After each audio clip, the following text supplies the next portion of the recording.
Владимир Захариев, кметът на община Босилеград, е носител на листата "Това сме ние от сърце за по-добро на всички нас, където и да сме" за изборите за Национален съвет на българското национално малцинство.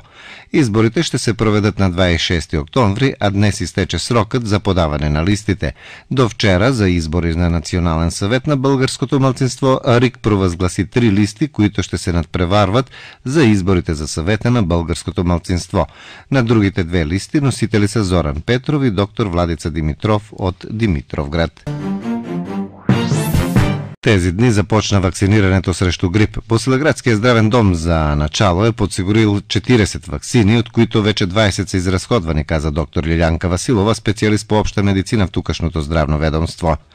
Според нейните думи, ваксината не трябва да получат лица алергични на яйца, пилешко месо, нито бременните и деца до 6-месечна възраст. Според специалистите препоръчва се срещу грип да се вакцинират хронично болните пациенти, тези с сърдечни и белодробни заболявания, диабетиците и други нуждаещи се от защитата от грип. Действието на ваксината е 6 до 12 месеца, а за да се здобие имунитет, трябва да минат 2 до 3 седмици след вакцинирането. В организация на Централното основно училище Георги Димитров днес в Босилеград се проведе маскарад, най-впечатляващото и интересно в поредицата събития в рамките на традиционалната детска манифестация Седмицата на детето.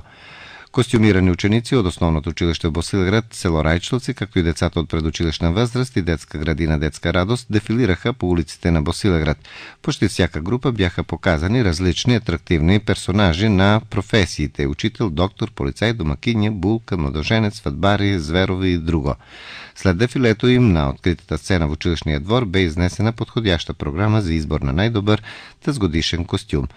Печелившите участници от всички класове, както и ученикът спечелил първо място, получиха дипломи. Манифестацията Седмицата на детето приключва утре с редица спортни игри, които ще започнат 9 часа на стадион Пескара. За учениците от 1 до 4 клас ще бъдат организирани игри без граница, а за тези от по-горните класове футбол, волейбол, баскетбол и друго. В рамките на проекта Джаз мултикултурален израз на Нишвал фундация снощи се проведе джаз концерт с участието на младежка джаз оркестър, който на едно място събра около 50 млади музиканти от Ниш, Лесковац, Враня, Босилеград и Бояновац. Концертът започна с обръщение на генералния директор на Нишвил фестивал Иван Благоевич, който каза, че идеята на проекта е да представи мултикултуралното разнообразие, преодоляване на бариерите между различните култури, както и свързване на участниците чрез музиката.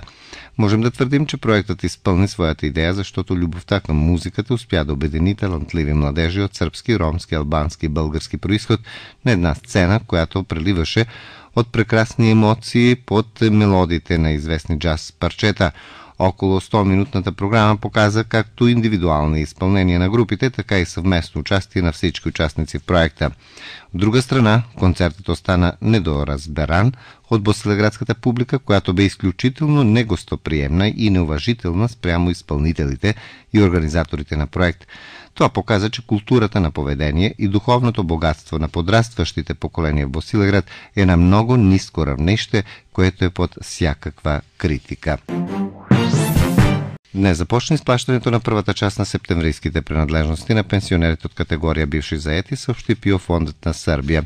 Това е най-числената категория пенсионери, числеща до 1,4 милиона души със средна месечна стойност на принадлежностите в размер от 26 315 динара и най-ниска средна пенсия ниво 13 255 динара, каквото през миналия месец са получили до 300 000 пенсионери бивши заети.